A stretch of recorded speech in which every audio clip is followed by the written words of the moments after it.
Meus irmãos, eu quero convidar todos a uma leitura bíblica em dois lugares diferentes da Bíblia. Primeiro, eu quero ler com vocês no famoso Salmo 23, esse que é o segundo trecho mais famoso da Bíblia. Ele só fica atrás da oração do Pai Nosso.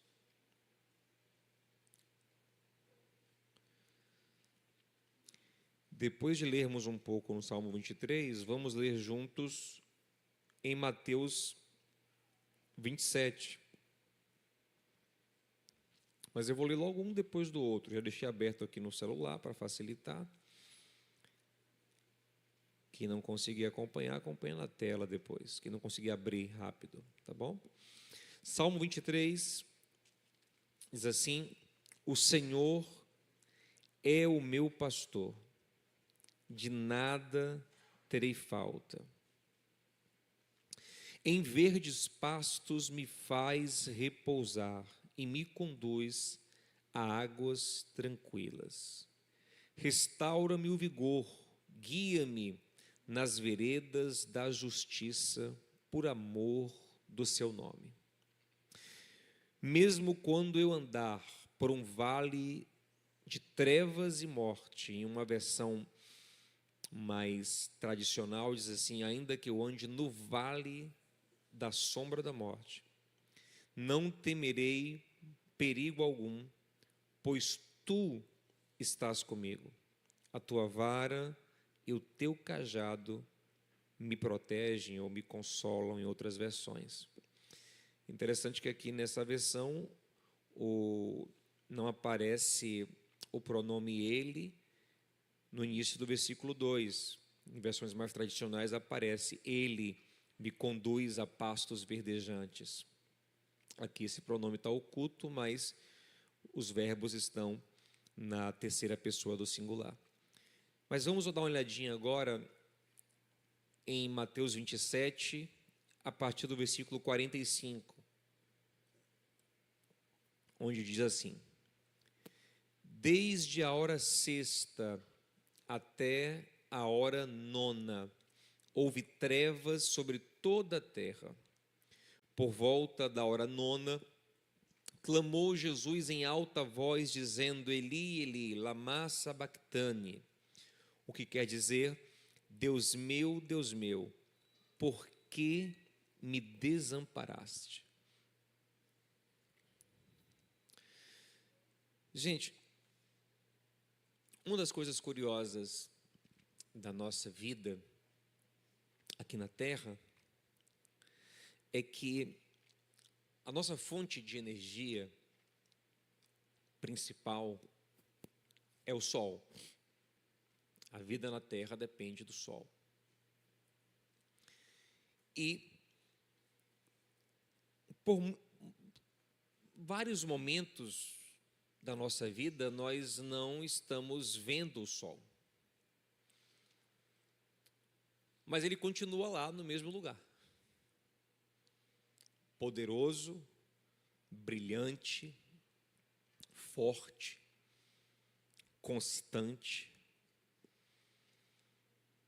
Só que, por diversos motivos, podemos não vê-lo, não percebê-lo. Um dos motivos básicos que estamos vivendo agora é que estamos de costas para ele, né? Essa parte do planeta que está escura, a parte que está noite, está de costas para o Sol por causa do movimento de rotação.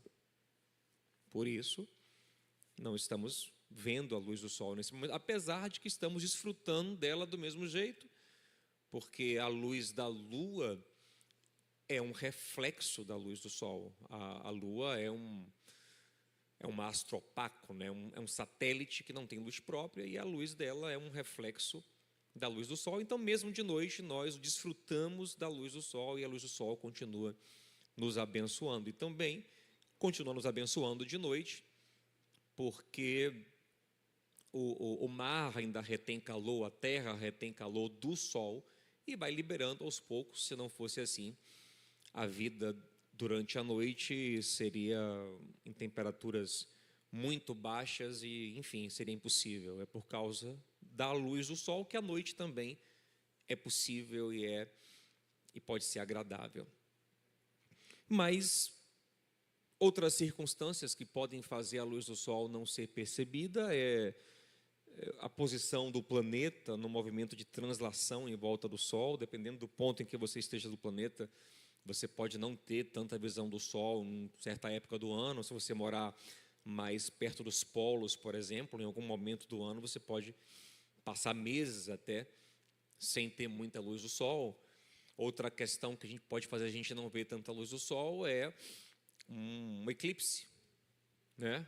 É um eclipse onde a lua se bloqueia o sol por um momento, né? E a gente perde a visão do sol. Ou, num caso mais extremo, talvez um dia de nuvens muito carregadas e muito densas, o que é muito raro, uma nuvem tão densa, tão carregada, que tape completamente a luz do sol, mas não é impossível, cientificamente falando.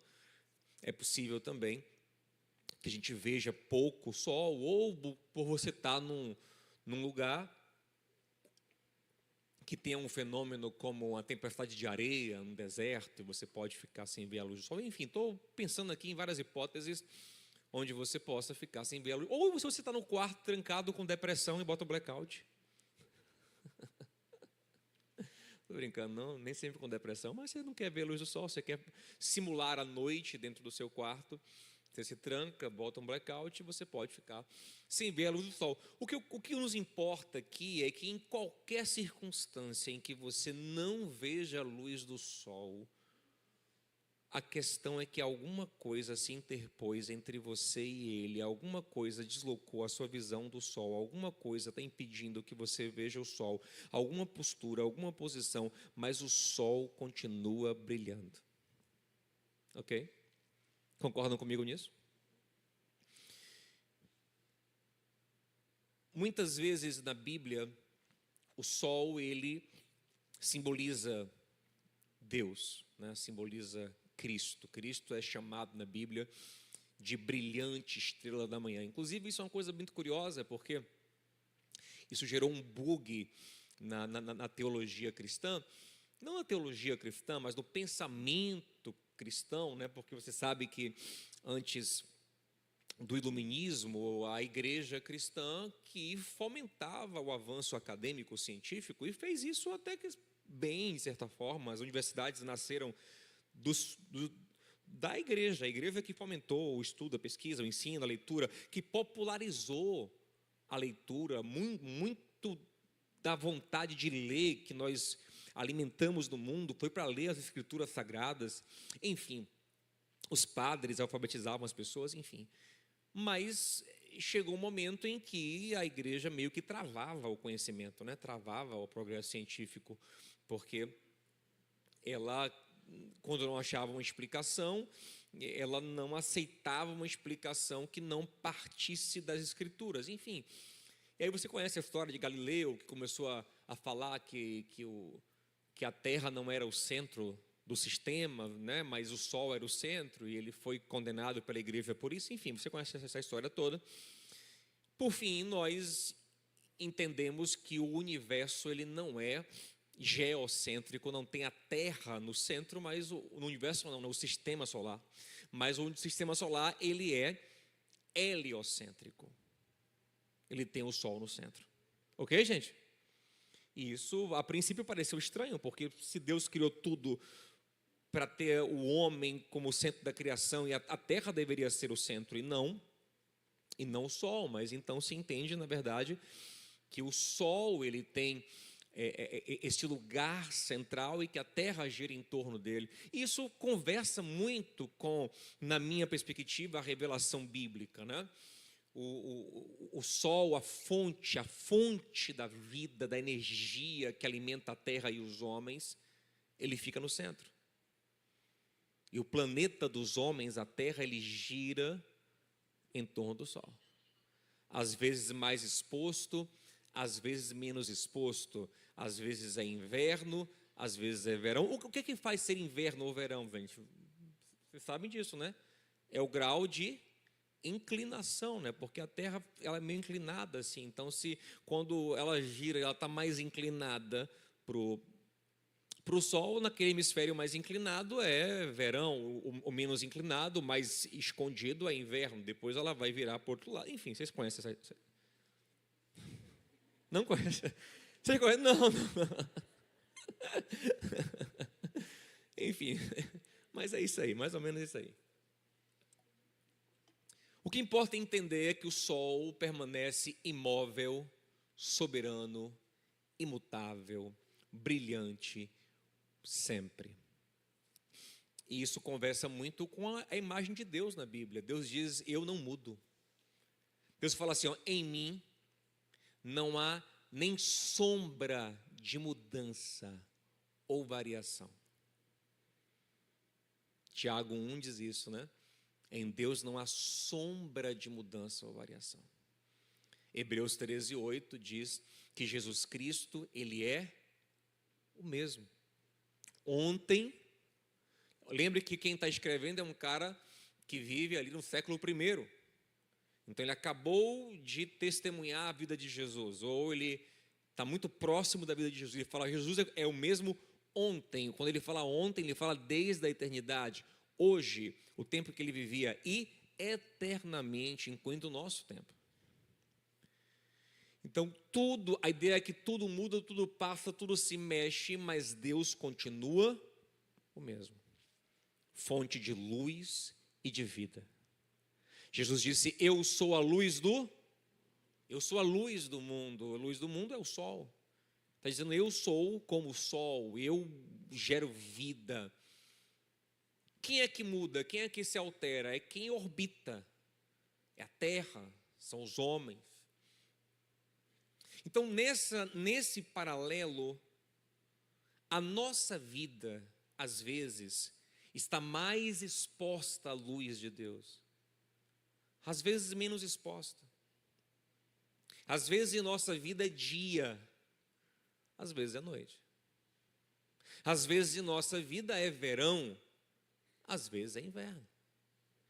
Isso depende dos tempos que Deus determina, dos nossos posicionamentos, das nossas circunstâncias, da forma como nós nos expomos ou não a essa luz, que nós buscamos ou não essa luz, que nós caminhamos para a luz ou nos afastamos dela.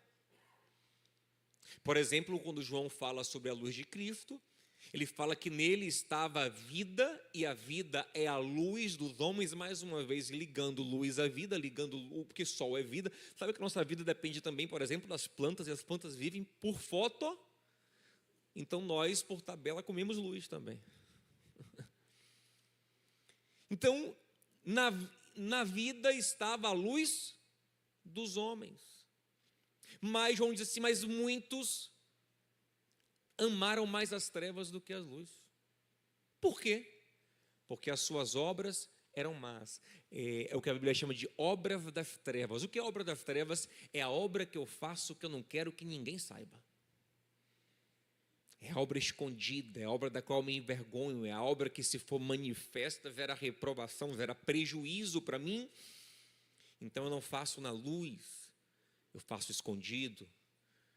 Então Deus, Ele é o Deus da luz, é o Deus do que se pode fazer sem ter vergonha, é o Deus do bem, é o Deus do amor.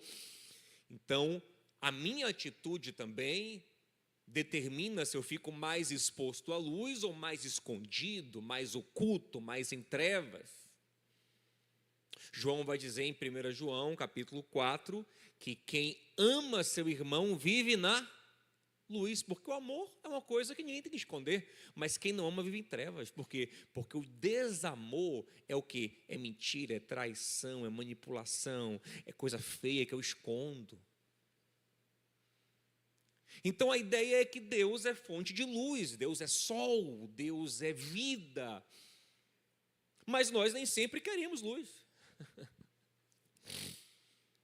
Nós às vezes queremos trevas. E nas trevas, coisas das trevas crescem. Nas trevas, coisas que não têm luz crescem. Existem doenças que são doenças que acontecem por falta de luz. Existe uma vitamina em nosso corpo, que é a vitamina D, que hoje se entende que não é uma simples vitamina, é um hormônio fundamental para a nossa saúde, que é pela luz. Existem ácaros que infernizam a nossa vida e só saem se o ambiente for exposto à luz do sol. Não sei quem já estudou, já viu aquelas fossas submarinas, aquelas profundezas do oceano. Vocês já viram que existem peixes que moram lá? Sabe como esses peixes que moram lá são chamados? Demônios marinhos. De tão esquisitos, de tão feios, de tão diferentes do que para a gente é belo e é comum. As trevas são esses lugares onde os demônios crescem, onde as coisas feias, estranhas, esquisitas, vergonhosas, doentias se manifestam. Freud dizia que nas trevas do nosso inconsciente é que moram nossos problemas e que a solução para a nossa vida, segundo Freud, seria trazer as coisas do inconsciente para a luz. Quanto mais iluminação, quanto mais autoconhecimento, quanto mais eu tiro das trevas e trago para a luz, mais saúde entra na minha vida. Eu estou usando aqui vários exemplos para que você entenda o conceito bíblico de viver na luz e de como isso é saúde. Por exemplo, em Tiago capítulo 5, está sendo falado sobre doenças físicas mesmo. Então, o Tiago, que provavelmente é o irmão de Jesus, irmão de sangue de Jesus, ele vai falar assim: olha, se você está doente, chame os irmãos maduros da igreja para orar por você. Mas assim, se você tiver cometido pecado, se você estiver com culpa, com peso no coração e estiver escondendo aquilo em você, aquilo está lhe perturbando a consciência, está lhe matando por dentro, está lhe pesando o coração, tire isso das trevas e traga para a luz. Confesse, tire das trevas, compartilhe a sua culpa, então a oração da fé vai te ajudar. Lá no Salmo 32, Davi falando sobre seus pecados, ele fala: olha, enquanto eu me calei, meus ossos secaram. Enquanto eu deixava aquilo preso dentro de mim, nas trevas do meu coração, eu ia definhando, eu ia sentindo a doença me tomar. O que estava na minha psique ia para o meu soma, era psicossomático, algo no meu espírito definhava. Então eu te confessei os meus pecados, e o Senhor me restaurou. Agora eu te pergunto, por que é que Deus precisa que você fique confessando o pecado para Ele? Porque em 1 João capítulo 1, versículo 9, diz: se confessarmos os nossos pecados, Ele é fiel e justo para nos purificar do pecado, e nos perdoar o pecado e nos purificar de toda injustiça. Porque se confessarmos os nossos pecados, Deus não pode nos perdoar sem confissão? Claro que pode. Deus já sabe o nosso pecado antes de nós cometermos ele. Deus não está aqui querendo saber, me conte. Aí quando você conta, ele fala: menino. Claro que não. O que Deus quer é que você tire das trevas e se exponha à luz. Confessar é trazer para a consciência, confessar é refletir, é meditar sobre o que eu fiz, é reconhecer, é parar de fugir, é parar de enterrar, numa linguagem psicanalítica, parar de recalcar, de soterrar, e lidar com aquilo que eu fiz, e admitir, e assumir, e me responsabilizar, e me comprometer com a mudança. Isso é arrependimento. Ok, gente?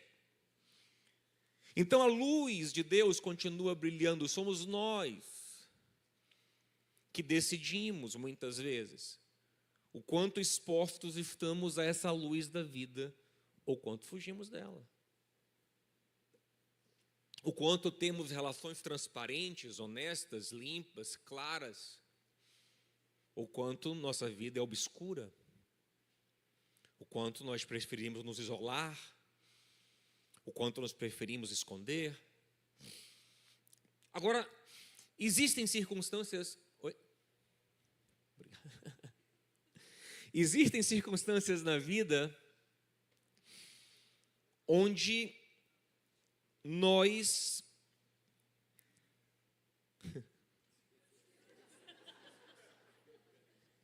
existem circunstâncias na vida que não depende da gente essa luz brilhar mais forte ou mais fraca. Assim como a terra gira e a noite chega, assim como a terra roda o sol e o verão passa, às vezes tem mudanças e coisas que acontecem que não dependem da gente. São circunstâncias que fazem a vida ficar sombreada. E aí preste atenção nisso, sombreamento. Gente, o que é uma sombra?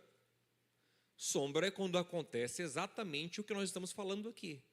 A fonte da luz continua lá, mas algo se interpõe entre o objeto sombreado e a luz. A sombra só acontece porque existe uma luz, ok, gente? Observe o Salmo 23. Davi, ele está dizendo, ele está pintando um quadro muito lindo. Inclusive, muitos quadros foram pintados, literalmente, arte, pintura, foram feitas por causa do Salmo 23. E certamente eu nunca vi, talvez haja, mas eu nunca vi um quadro do Salmo 23 que não fosse feliz, que não fosse um quadro de um pasto verdejante, um pastor com as ovelhinhas de dia. É ou não é, gente? Inclusive, muita gente tem, às vezes em casa, isso tinha antigamente, um imãzinho de geladeira, né? No Salmo 23. E como era o imã?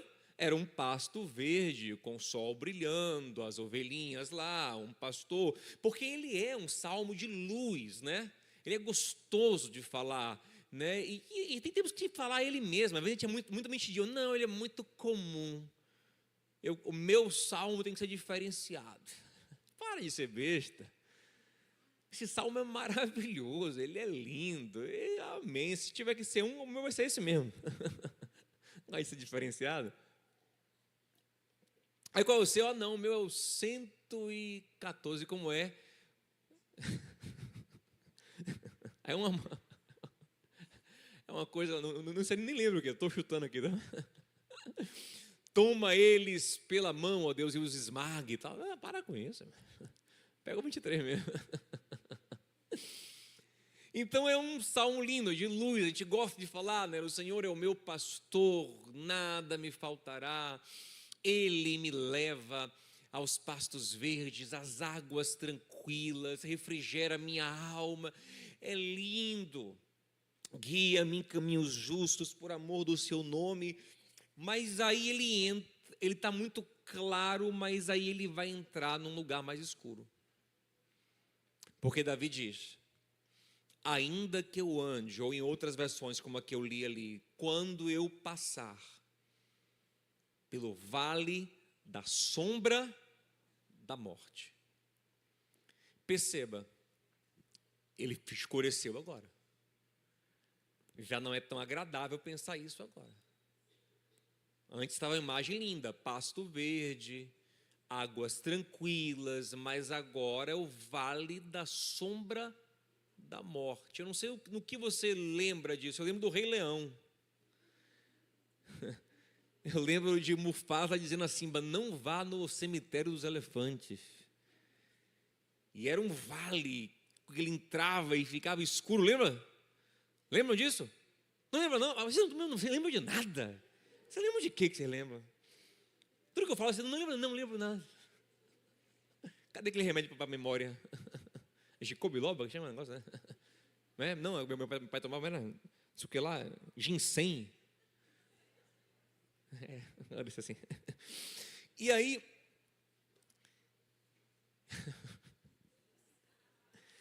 vale da sombra da morte. O que é vale da sombra da morte? É um lugar onde a morte faz sombra. É um lugar onde a morte se interpõe entre a vida e você. Não necessariamente um lugar onde você morre, mas é um lugar onde a ameaça da morte chega, a ameaça do fim chega, a ameaça da destruição chega. E você perde a luz da vida.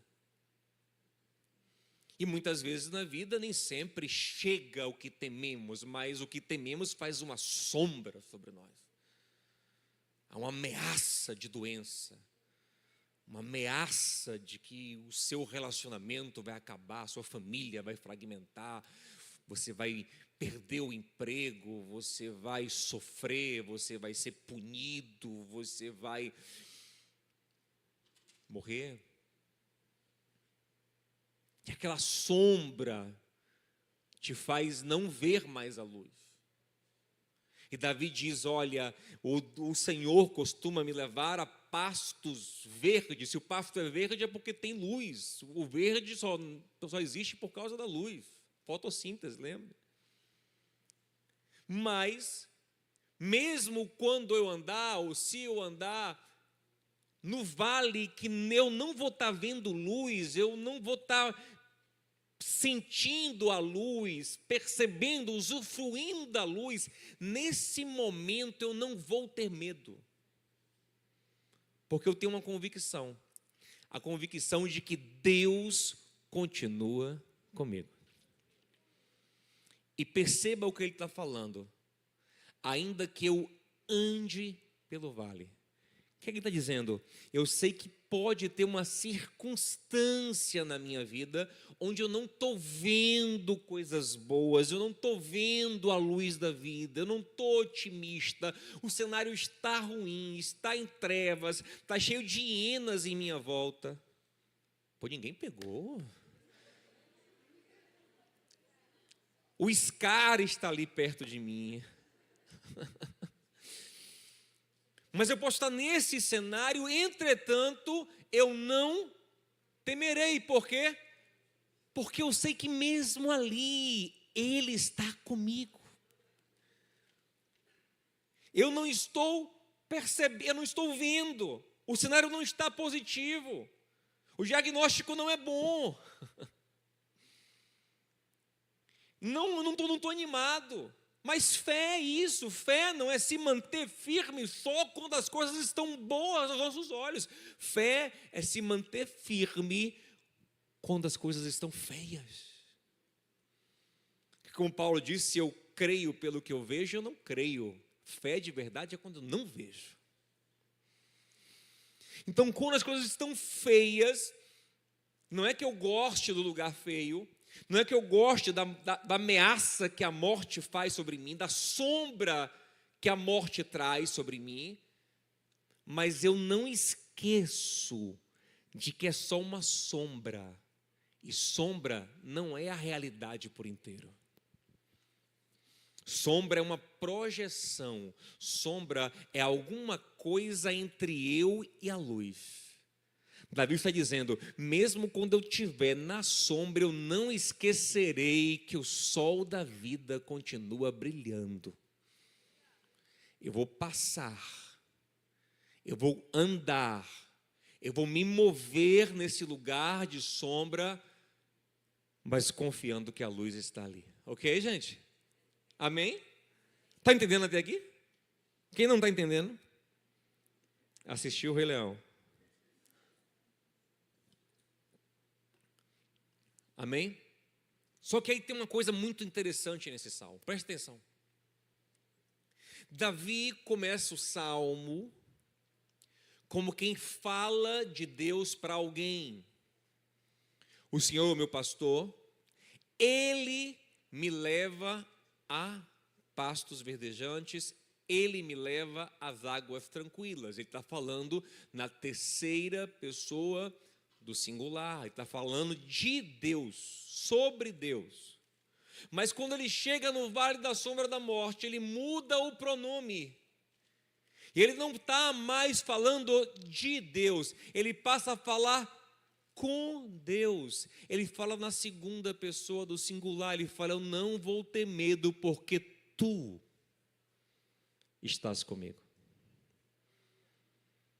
Observe, chega uma hora na vida que não é mais hora de teologar, de falar de Deus, de ouvir sobre Deus. Tem hora que até nosso raciocínio embota, que a explicação não é suficiente, que a gente não enxerga nada. Tem hora que o que a gente tem que fazer é falar com Deus. Na hora mais escura da vida, não adianta falar sobre Deus. Ele tem que virar tu. Davi não fala: eu não temerei porque ele está comigo, não. Quando ele fala, é como se ele sentisse mentalmente o vale chegando. Aí o ele vira tu. Ele esquece o interlocutor humano e ele se vira para o Senhor e fala: eu não temerei.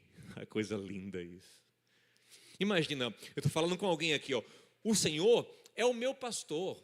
Ele me guia a pastos verdes, Ele me leva às águas tranquilas, Ele me conduz por caminhos direitos, por amor do seu nome. Mas ainda que eu ande no vale da sombra da morte, eu não terei medo, porque tu estás comigo. Você entende que a teologia vira relação? Você está aqui me ouvindo, talvez vai me ouvir aqui por 40 minutos, 45, uma hora, não sei quanto tempo eu falei já, vou falar ainda, mas eu sei que vou parar daqui a pouco. Isso é bom. Isso alimenta a sua fé. Fé vem de ouvir e ouvir palavra de Deus, Romanos 10, 17, palavra de Cristo. Mas essa fé ainda é teórica. Na hora do seu vale sombrio, essa fé teórica tem que virar experiência. O ele tem que virar seu tu. Ok, gente? O Deus que é ele tem que virar o seu tu. Aí você é sustentado. Aí você tem a experiência transformadora. Então, não adianta você me ouvir aqui 40, 50 minutos e na hora de falar com Deus, você é tão pobre nisso. Deus muitas vezes é muito um ele, mas o Deus tu, o Deus da oração, o Deus para quem eu levo o meu coração, com quem eu me conecto, com quem eu converso, ele é tão pequeno na minha vida. Observe como isso acontece com Jó. Jó passa capítulos e capítulos falando sobre Deus. Mas ele manifesta, por exemplo, no capítulo 13, uma vontade de falar com Deus. E ele está perturbado, está atribulado, ele está teologando muito. Tem homens sábios falando com ele. Os amigos de Jó se equivocaram, mas não eram tolos, não. Se você lê-los, eles são sábios, eles são inteligentes. Então tem muita teologia, tem muita filosofia, tem muito discutir sobre Deus. Beleza, mas Jó continua atribulado, angustiado, mal, em trevas. Até que Deus aparece para Jó. E quando Deus aparece, sabe quantas respostas Deus deu a Jó? Um total de 0. Deus não deu uma resposta para Jó. Mas o que mudou tudo foi Jó perceber Deus, se relacionar com Deus, saber que Ele estava ali. Jó saber que Deus estava ali, que Deus se importava com ele, de alguma forma iluminou a alma de Jó. E Jó vai dizer: Senhor, me perdoe, porque antes eu te conhecia o Senhor era um ele, mas agora meus olhos ti veio. Agora o Senhor é um tu para mim. Então, quando Deus vira o meu grande tu, eu também me torno eu. Porque como Martin Buber dizia e diz através dos seus livros ainda, o eu é construído na relação com o tu. E o grande tu é Deus. É quando Deus é um tu que a minha identidade também é iluminada. Eu me torno um eu em Deus. Lembra de Pedro? Jesus perguntou, quem quem eles dizem que eu sou? Tal. Aí ele muda do eles para o tu. E quem vocês, dizem que eu sou? Aí Pedro, tu és o Filho do Deus vivo, Cristo. Aí Jesus dizia, e você é Pedro, aleluia. Quando ele vira o meu tu, eu também descubro quem eu sou. Mas a pergunta é, existe relação diária com Deus? Ou você só está disposto a filosofar e falar e ouvir? Nós somos a geração que mais ouve pregação, podcast cristão, vida de teologia, que produz livro, que vai para culto. Temos igrejas demais, pregadores aos montes, ou podcast, e glória a Deus por isso. A fé vem pelo ouvir, amém, gente? Mas isso, se nós não vigiarmos, nós caímos nesse vício de falar sobre Ele, de ouvir sobre Ele, que de fato nos alimenta em certo nível. Isso para o pasto verdejante é ótimo. Para água tranquila, beleza.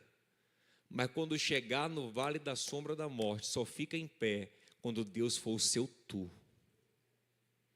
Jó só se levantou quando Deus deixou de ser ele e passou a ser o tu na frente dele. Isso tem que nos levar para um lugar de oração, de comunhão, de relação com Deus. Amém, gente? Mas, Diogo, o que é que tem a ver o texto de Mateus 27 que você leu? Vamos falar sobre ele para a gente encerrar. Se tinha alguém para quem Deus não era um ele, para quem Deus era um tu revelado, esse alguém era Jesus.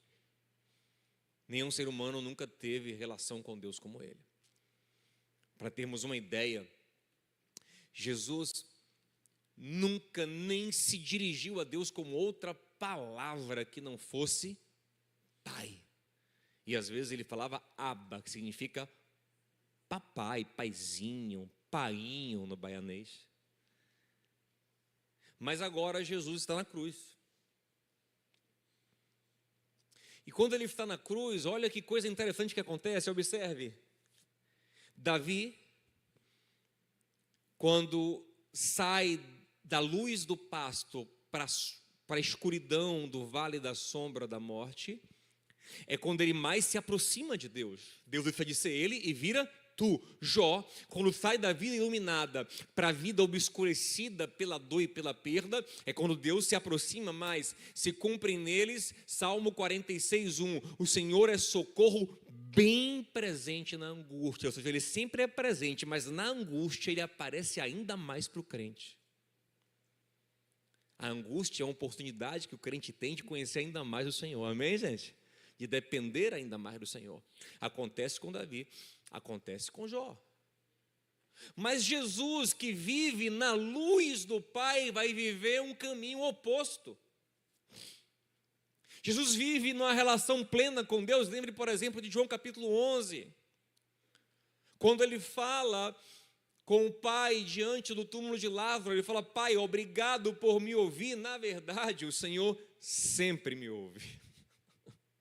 Eu só falei isso para que creiam que o Senhor me enviou. Mas o Senhor sempre me ouve, Pai. Tu sempre me ouve, Pai. Mas agora Jesus está na cruz. E quando ele está na cruz, o texto fala que ele é crucificado por volta da hora sexta. A hora sexta é meio-dia. Os judeus começavam a contar as horas do dia a partir do nascer do sol, que é por volta de 6 da manhã. Então, 6 mais 6 dá? Nem isso vocês lembram também? Estou ficando preocupado. É o Instagram que está fazendo isso com a gente. Então, Jesus é crucificado por volta de meio-dia. E o texto bíblico diz que naquele momento em que ele é levantado, uma escuridão toma conta do céu de Jerusalém.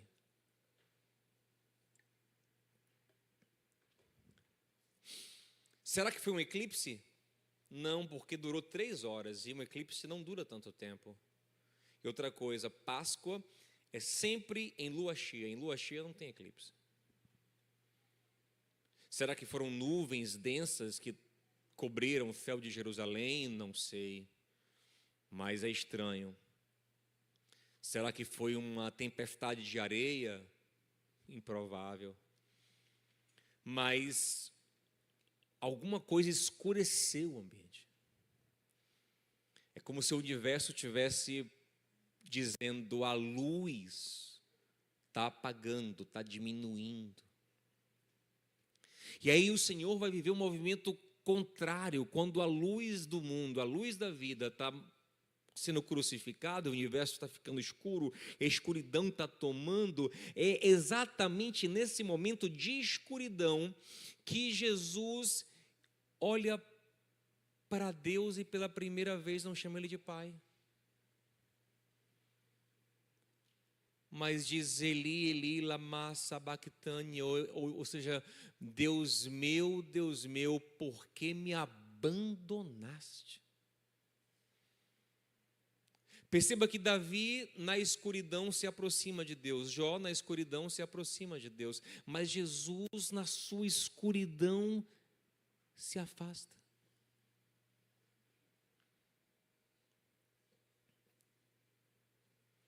Fica distante. Não chama mais ele de pai, chama de Deus e diz, ainda pergunta: por que me abandonaste? Davi diz: eu não tenho medo no vale da sombra da morte, porque ele está comigo. No vale da sombra da morte eu estou convicto de que ele está comigo. Jesus, no seu vale de sombra da morte, diz: estou sozinho, estou abandonado, estou largado, a morte me sombreia e eu não tenho amparo.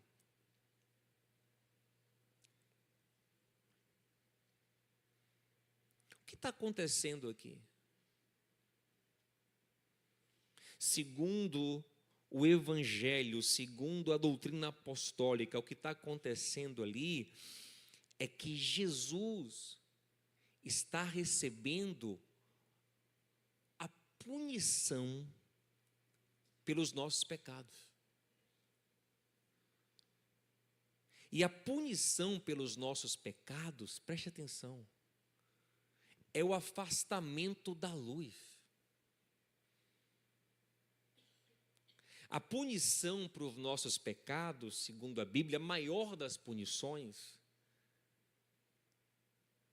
não é Deus te dar chicotadas, não é Deus te colocar uma doença, não é Deus te fazer falir nos seus negócios, não é Deus jogar uma praga no seu relacionamento. Segundo a Bíblia, a grande punição do homem desde o Éden é ficar longe de Deus. É Deus dizer: você não me quer, você quer fazer do seu jeito, você não quer a minha luz, então tá bom, fique nas suas trevas. Faz do seu jeito. Entra no seu quarto escuro e fica aí. Fica na sua vida escura aí. É nos entregar a nós mesmos, porque Davi diz: olha, eu posso passar num vale de sombra e morte, eu posso ter momentos difíceis na minha vida, mas eu tenho uma convicção: o Senhor está comigo. Quando Davi pecou no Salmo 51, ele falou: Senhor, tem uma coisa que eu te peço. Você lembra o que ele pediu a Deus? Não me lances fora da onde? Da tua presença. Davi entregou coroa, entregou reino, tudo para o filho Absalão. O que ele não podia perder era Deus. Mas Jesus, o mais santo de todos, agora diz: o que era mais importante eu estou perdendo. O pior não é a cruz, o pior é: cadê Deus que me deixou aqui? E para que isso é enfatizado? Para que essa história triste de Jesus é falada e pregada e repregada? Sabe por quê? Porque a nossa consciência, que é uma consciência que, quer queiramos ou não, foi criada para refletir Deus, o homem é a imagem de Deus, ela nos cobra justiça. E nós temos que olhar para Jesus e saber que ele, como Isaías 53 diz, ele verdadeiramente levou sobre ele os nossos pecados. Então a gente tem que olhar para ele em primeiro lugar, saber que essa vida de trevas, ela gera morte. A vida sem a luz é morte, porque luz é vida. Toda vida vem da luz, vida sem luz é morte. A consequência das trevas, do egoísmo, do nosso pecado, da nossa maldade, é morte. Olhar para Jesus na cruz é lembrar: rapaz, pecado mata, maldade mata. E nos constrangermos. Em segundo lugar, olhar para Jesus na cruz, aí começa a ficar legal. É dizer: peraí, como é que aquele santo foi para a cruz? Ele não deveria ir, quem deveria ir era eu que não mereço, eu que sou mau. Aí você começa a se identificar com ele. Aí você começa a se arrepender dos seus pecados. Mas aí tem uma terceira fase que é gloriosa, que é: peraí, se ele foi para o meu lugar, onde é que ele me colocou? No lugar dele. Esse é o efeito que a cruz deve gerar sobre nós. Primeiro, reconhecer como o pecado, as trevas, a maldade matam. Segundo, reconhecer que eu deveria sofrer aquilo porque eu tenho pecado. Mas terceiro, saber que Jesus verdadeiramente trocou de lugar comigo. E o castigo que me permite paz estava sobre ele. E que a ferida dele me sarou. Me sarou o quê? Dessa separação com Deus. Então, observe, imagina que você tem um irmão que não aprontou nada e você aprontou. E você chega em casa e seu irmão diz: pai, em vez de castigar ele, castiga a mim. Aí seu pai castiga seu irmão no seu lugar. Aí você continua com medo do castigo. Você estaria honrando o castigo do seu irmão? Não. Se eu falo: meu menino, usufrua da vida. Se você não usufruir da vida, você não está valorizando o que eu fiz por você. Então, quando Jesus morreu na cruz, ele está dizendo: viva na luz, porque as suas trevas eu tomei sobre mim. Viva na convicção de que o sol não para de brilhar sobre a sua vida, ainda que você passe num vale de sombra da morte. Viva no que Paulo disse em Romanos capítulo 8: nada pode mais nos separar do amor de Deus que está em Cristo Jesus. Nem morte, nem vida, nenhuma criatura, nem nada do presente, nem do futuro, nada. Agora eu posso andar em vale de sombra e morte, porque eu nunca serei abandonado. Porque o abandono que eu merecia, Jesus já recebeu no meu lugar. Amém? Mas não fique triste, porque ele só ficou nas trevas, na escuridão por 3 dias. No terceiro dia, ele ressuscitou e brilha para todo sempre. Mas isso deve nos fazer ter uma postura de uma confiança extraordinária na vida. Não na vida, mas uma confiança de viver, uma confiança para viver, sabendo que a luz está aí e não me deixará. Tem uma música que fala assim, né? Deus está aqui, aleluia, tão certo como o ar que eu respiro. Essa parte agora, ó. Tão certo como o amanhã que se levanta, tão certo como eu te falo e podes me ouvir. Quem aqui está com medo do sol não nascer amanhã? Você sabe, está escuro, mas daqui a pouco ele vai iluminar a gente. Essa é a convicção de todo aquele que é filho de Deus. Pode estar escuro, pode estar frio, pode estar difícil, mas daqui a pouco vem o quentinho do Senhor, vem o consolo, vem a resposta, e vai chegar um dia em que toda treva da nossa vida irá embora para sempre, porque habitaremos na sua presença eterna, e Ele mesmo enxugará do nosso olho toda lágrima, e Ele será a luz diante de nós o tempo todo. Mas aqui ainda nessa vida, tem trevas, tem dificuldade, tem erros nossos, tem trevas que não são circunstanciais não, que são pecados nossos. Nós nos metemos em trevas, nós entramos em ambientes escuros e sofremos por nossas escolhas, mas ainda assim, se eu ouvir a voz do meu Senhor e sair para a luz dele, o sol dele me ilumina, o sol dele me restaura. O sol não deixará, o sol só deixou de brilhar sobre um ser humano, o sol da luz de Deus, né? Jesus na cruz. Ali, abandono. Ali, é como se o pai virasse as costas um pouco para ele. É duro pensar isso. Com dor no coração, lógico, o pai fez isso. Então agora que ele sofreu isso, nós somos para sempre abraçados por Deus. É nós querermos fazer de Deus esse grande tu, essa relação, viver nessa luz enquanto é tempo. Amém, gente? Vamos ficar em pé em nome de Jesus, vamos orar juntos, vamos pedir graça a Deus.